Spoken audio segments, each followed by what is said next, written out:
Stuck with that annoying not enough disk space error on Steam? Even though you know your PC has enough storage, let me show you the quick and easy fix so you can get back to gaming in no time. First, open Steam. In the top left corner, click on Steam, then go to Settings. From the left hand side, click Downloads and scroll down until you see Clear Download Cache. Click it, then Confirm. Steam will restart automatically. Don't worry, this won't uninstall any games. It just clears broken cache data that might be causing the error.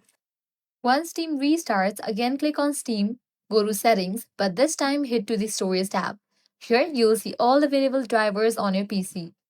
Click the drop down arrow next to each drive to check their free space. Choose the one that has enough storage for your game. Repair the Steam library. Let's make sure the Steam library is healthy. Click the three horizontal dots next to the drive you are using and select Repair Library folder. Steam will scan and fix any issues that might be blocking the install. That's it. You should now be able to install your games without that disk space error popping up again. If this guide helped you out, do not forget to like, share, and subscribe to our channel. Thanks for watching.